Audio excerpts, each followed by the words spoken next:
ولا تكونوا كالذين تفرقوا واختلفوا من بعد ما جاءهم البينات. Bapak-bapak yang ada di organisasi yang sebagai bajunya sekarang ini, ya, sebagai bajunya Islam Jamaah sekarang ini, Darul Hadis Islam Jamaah sekarang ini, sudahlah. Saran saya datang kepada Bapak Imam.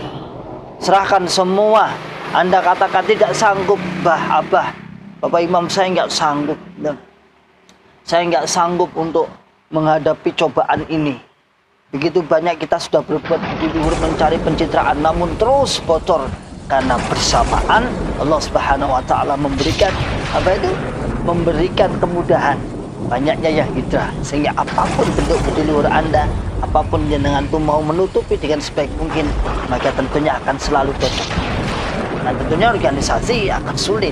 Dan lagian pesan saya ya, lagian Anda itu orang yang berpendidikan, ya, Anda itu orang pendidikan, Anda itu profesor, doktor, magister, yang saya katakan sarjana lah minimal pengalamannya dengan di dunia pendidikan, di dunia kampus dan studi dan lain sebagainya lebih luas. Masa Anda mau diremot dengan orang yang tidak tampak? Wujuduhu ka'adamihi, wujudnya kayak gak enek. Wa ulaika lahum 'adzabun 'adzim.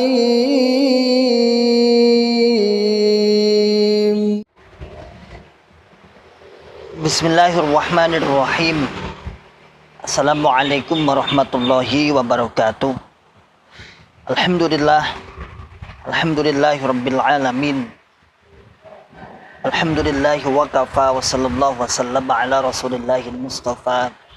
Asyhadu an la ilaha illallah wahdahu la syarikalah wa asyhadu anna Muhammadan abduhu wa rasuluhu sallallahu alaihi wasallam wa ala alihi wa ashabihi wa man tabi'ahum bi ihsan ila yaumiddin wa ba'd. Ma'asyiral muslimin hafizakumullahu ta'ala. Alhamdulillahirabbil alamin.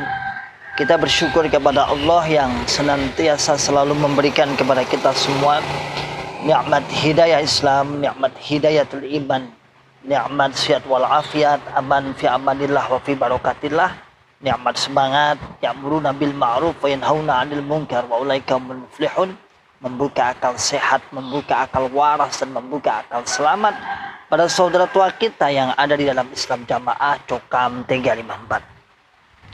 Masyaallah muslimin hafizakumullahu ta'ala, masih dalam kita mengawal karena harus dikawal seperti hal-halnya di kasus-kasus yang booming di Indonesia beberapa bulan yang lalu. Akhirnya keputusannya juga insya Allah sesuai dengan sesuai kehendak netizen, sesuai kehendak keinginan, maksudnya sesuai keinginannya. Maka termasuk bab masalah ini tentang pengawalan Islam Jamaah yang saat ini baru hangat-hangatnya dibahas oleh MUI maupun Mahkamah Agung di sana, di Jakarta sana insya Allah, tentang bagaimana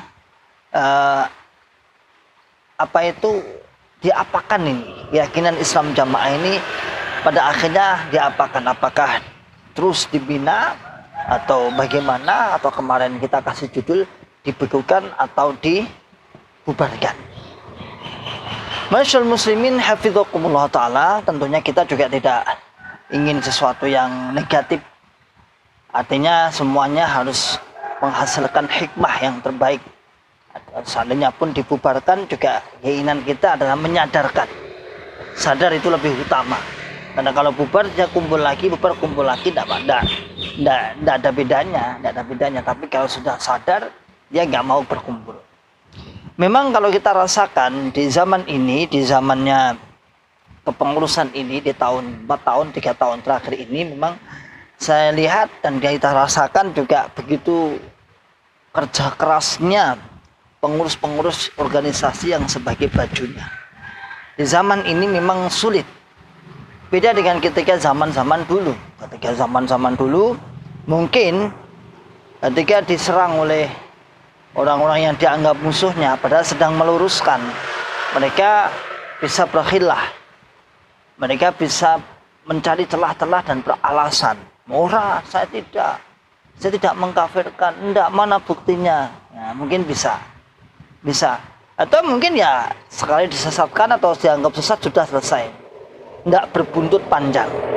Tetapi di zaman ini, di zaman yang serba terbuka, di zaman yang kebetulan Allah memberikan kemudahan, selain dari sisi luar mereka disorot, mereka di bahasa kita mereka disorot, mereka dibahas, mereka ditentukan nanti nasibnya apakah disesatkan atau tidak, dianggap sesat atau tidak. Tapi bersamaan ini banyaknya kawan-kawan yang hijrah yang keluar. Luar biasa kita melihat mereka berbondong-bondong, berduyun-duyun, banyak yang hijrah. Sehingga ini menjadi membuat kesulitan tersendiri, tingkat kesulitan permasalahan tersendiri. Kalau dulu misalnya wis karo wong jopo dihapusi ra masalah, dibohongi nggak masalah, tapi sekarang tidak bisa. Kenapa? Karena mantan-mantan yang jumlahnya ratusan bahkan ribuan, bahkan terus bertambah setiap hari, insyaallah betilah. Nah, itu menjadikan kesulitan tersendiri, sehingga pengurus-pengurus organisasi yang sebagai bajunya piye ya depan. Ya. Dia kalau bohong sudah jelas barang tentu konangan. Walaupun di dalam tetap digunakan prinsip ketenangan. Prinsipnya masih menenangkan jamaahnya, tidak ada masalah, gak apa-apa, gak masalah. Wis jamaah perdeka, jamaah menang, jamaah ditolong Gusti Allah. Intan surullahayan yang suruh. Satu sisi bukan hanya itu, di berbagai daerah gesekan-gesekan dengan kaum muslimin selain mantan juga mulai bermunculan, entah apakah disebabkan sengketa tanah, entah disebabkan permasalahan wakaf dan sebagainya, sudah mulai. Jadi memang tak rasa-rasanya ini, kalau menurut saya sih, pengurus organisasi ini sebaiknya angkat tangan aja. Sudah kami tidak bisa diajak bohong, kami sudah nggak mampu bertakiyah. Nah, kalau menurut saya ini cobaan yang sangat berat memang. Satu sisi Anda harus mempertahankan keutuhan, kepahaman, keyakinan jamaah. Satu sisi Anda harus memberikan kepercayaan bahwasanya di Jokam ini orang-orang baik. Padahal itu hal sesuatu yang tidak mustahil bagi Allah. Artinya nyata-nyata Allah saat ini membuka tabir Islam jamaah, membuka kebobrokan, membuka kebusukan akibat ulah-ulah dari kaum takfir. Oleh Allah dimudahkan di zaman ini mudah. Maka pesan saya bagi para pengurus-pengurus organisasi, sudah Anda angkat tangan. Nah, lurus-lurus saja lah, lempeng-lempeng aja, nggak usah banyak berbohong. Nah, masa Anda sekelas profesor, masa Anda sekelas doktor, masa Anda sekelas magister, minimal sarjana lah. Anda diperintahkan orang-orang yang tidak jelas pendidikannya. Anda diperintahkan, diarahkan, diremot orang-orang yang tidak jelas pendidikannya. Hanya Anda mempercayai sebuah ini penghalal hidup. Terus Anda bedanya dengan dukun-dukun apa? Bukankah orang-orang yang datang kepada dukun juga hanya cukup percaya tanpa melihat kemampuannya, tanpa melihat legalitas intelektualnya? Lu sampeyan lu wong profesor, jenderal mungkin ada di situ, doktor, apalagi magister, dosen, loh. Apa orang-orang yang pemikirannya insya Allah bisa berpikir kritis. Sudah, kalau saya di zaman ini sudah, Anda akan sulit sendiri, akan menyengsarakan Anda sendiri. Bahkan kalau sampai terjadi sesuatu, Anda yang akan menanggung malu. Hanya Anda diremot oleh orang-orang yang tidak jelas pendidikannya. Coba Anda lihat di kalangan atas Islam jamaah, di kalangan kepemimpinan, pendidikannya tidak lebih tinggi daripada Anda yang di organisasi kok. Gak lebih dhuwur. Bahkan dengan bangganya sering mengatakan di nasihat saya itu lulusan SD bersedul jamaah. Kula niku lulusan SD. Ning gandeng kula niku nggih melu Bapak Imam. Wah, melu Bapak Ibu. Akhirnya Allah mengangkat dan pakai dalil yarfa'illahu alladzina amanu minkum walladzina utul ilma darajat. Allah ngangkat derajat wong sing ilmu betul. Kalau ini jalan lulus SD. Kalau ini mboten nate kuliah. Ini rasanya kayak wong kuliahan. Nah, itu kalau yang memandang yang sama-sama SD TK ya iya, tapi kalau yang mandang-mandang kita dulu saya sudah tak senyumin kecut sejak dulu loh, saya sejak dulu sebelum saya keluar loh, saya sudah senyum kecut. Kayak ngono kok. Jadi di zaman ini ada dua sisi yang jenengan itu harus menyelesaikan. Satu sisi mempertaruhkan kepahaman jamaah agar utuh. Satu sisi Anda harus pencitraan. Pencitraan membuat fatonah bitunah. Namun dua-duanya sulit. Maka saran saya khususan orang nyebutnya Ustadz Ribat Aklis Salim. Ya. Tak peseni ya, tak peseni. Sudahlah para pengurus organisasi datang ke Bapak Imam. Bapak Imam, sudah kami tidak sanggup. Tak sanggup untuk berbohong-bohong terus-terusan seperti ini. Kami sudah dipermalukan. Itu aja. Karena Anda itu cuma baju. Bilang aja, saya malu, dipermalukan, dipertontonkan seluruh jagat Indonesia. Kenapa dipermalukan? Nah, karena kalau ada apa-apa yang dipanggil pengurus organisasi, bukan imamnya. Imamnya pernah dipanggil aja nggak mau datang. Kalau dulu ceritanya imam pertamanya dulu dipanggil, diajak debat bahwa apa itu jarwa, anak anjing kecil, bahasanya kirek lah. Ya maksud saya kalau sekarang ya kalau nggak mau bawa kirek ya bawa kucing kan nggak apa-apa lah. Tapi nyata-nyata nggak mau hadir malah. Sedangkan yang dihadapkan dengan orang-orang yang kompeten ya para pengurus organisasi. Anda dicecar, Anda ditanya, Anda di apa bahasanya, bukan dijatuhkan lah, ditabayun, Anda tidak bisa menjawab. Yang malu siapa? Yang malu yang jenengan. Maka saran saya itu, tidak menghadapi situasi yang seperti ini, situasi yang simalakama, kita menjelaskan akidah yang sebenarnya, kita akan kena fatwa sesat.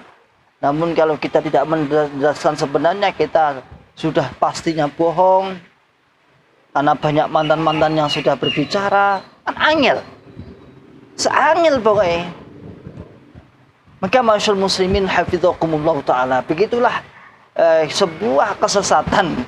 Perlu kita ketahui kaum muslimin yang menyimak Ribat Aklis Salim, bahwa ada dualisme kepengurusan di dalam Islam Jamaah. Yang pertama adalah kepengurusan yang sakralitas yang disebut dengan imam dan kroni-kroninya. Ini sakral ini.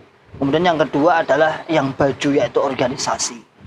Nah, sudah jelas kita tahu organisasinya, sudah jelas itu. Nah, yang organisasinya hanya hanya diremot saja. Kalau ada apa-apa dia yang harus maju, termasuk menanggung malu.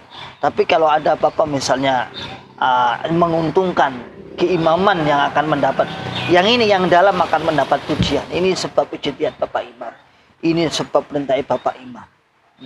Termasuk dalam pemilu, dalam pilihan-pilihan apapun legislatif ini, yang bajunya itu hanya merapat sana sini, merapat atas remote dari pemimpinnya ini, dari sakralitas ini, amirnya lah bahasanya. Baik amir pusat, amir daerah, sampai amir desa, sampai kelompok.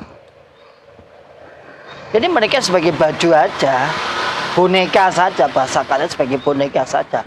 Disuruh ke sana kemari, disuruh ke sana kemari. Dan di situasi zaman seperti ini, yang saat ini 2-3 hari terakhir ini banyak muncul di media sosial bagaimana Islam Jamaah sedang ditanggapi, sedang dibahas, apakah dimasukkan dalam kategori aliran sesat. Nah, tentunya pengurus organisasi ini main cantik. Dan kalau dulu saya tidak saya dengar lah ya, saat kita waktu jadi pengurus daerah, pengurus Jokam, ketika pengurus organisasi mengaturkan keluh kesahnya, kami ini gimana kok jenengan misalnya ada bocor nih, nasihat bitonah bocor, akhirnya yang organisasi yang menutupi, akhirnya kadang-kadang organisasi itu minta apa ya, minta tolong lah bahasanya, Tolong dong nasihat-nasihatnya kita jaga. Kita yang di organisasi itu cari muka kesulitan. Apa jawaban? Jawabannya pasti sama. Urusan kamu, pokoknya perjuangan kamu lewat situ. Kamu mau, pokoknya itu tugasmu, piye caramu lah. Piye caramu? Kan lepas tangan. Satu sisi pengurus organisasi meminta agar ceramah-ceramahnya agak dijaga. Namun satu sisi justru malah dilemparkan tugasnya. Ya urusanmu. Wis tugasnya organisasi piye lah, monggo wis pokoknya iki wis tugas dapukanmu ngono wis piye lah. Nah, misalnya yang pernah terjadi misalnya di Cak Emil misalnya sudah jelas beredar puluhan bahkan ratusan mungkin video-video doktrinnya. Itu sampai di pusat kan akhirnya DPP-nya, pengurus DPP-nya ini apa? Minta mbok yo dijogo nasihatnya, jangan terlalu keras, tidak didengarkan, jangan sampai didengar orang luar, nanti kita sia-sia budi luhurnya, sia-sia. Apa jawabannya? Ya urusan organisasi. Itu tugasmu. Tugasmu piye? Pokoknya itu piye caramu harus mengamankan. Kita masih pendoktrinan di dalam harus doktrin. Untuk kepahaman jamaah. Adapun bagaimana caramu untuk mengelabui pejabat itu urusan organisasi. Nah, maka kembali saya close ya. Bapak-bapak yang ada di organisasi yang sebagai bajunya sekarang ini ya, sebagai bajunya Islam Jamaah sekarang ini, Darul Hadis Islam Jamaah sekarang ini, sudahlah. Saran saya datang kepada Bapak Imam. Serahkan semua. Anda katakan tidak sanggup, Abah. Bapak Imam, saya nggak sanggup. Saya nggak sanggup untuk menghadapi cobaan ini. Begitu banyak kita sudah berbuat budi luhur mencari pencitraan, namun terus bocor karena bersamaan Allah Subhanahu wa taala memberikan memberikan kemudahan. Banyaknya yang hijrah sehingga apapun bentuk budi luhur Anda, apapun jenengan itu mau menutupi dengan sebaik mungkin, maka tentunya akan selalu bocor. Dan tentunya organisasi akan sulit. Dan lagian pesan saya ya, lagian Anda itu orang yang berpendidikan ya, Anda itu orang pendidikan, Anda itu profesor, doktor, magister, saya katakan sarjana lah minimal pengalamannya dengan di dunia pendidikan, di dunia kampus dan studi dan sebagainya lebih luas. Masa Anda mau diremot dengan orang yang tidak tampak? Wujuduhu ka'adamihi. Wujudnya kayak gak enek. Tapi hanya anda diremot perintah sana perintah. Masa? Secara logis. Tapi kita yakin lah ora beda kalau sampeyan dukun kae. Hanya modal yakin ya ora beda kalau dengan dukun saya. Oke? Masyaallah muslimin hafizakumullah taala. Insyaallah demikian obrolan kita di pagi hari untuk mengawali aktivitas. Salam akal sehat, salam akal waras dan salam akal selamat. Wa akhiru da'wana alhamdulillahirabbil alamin. Wassalamualaikum warahmatullahi wabarakatuh. ولا تكونوا كالذين تفرقوا واختلفوا من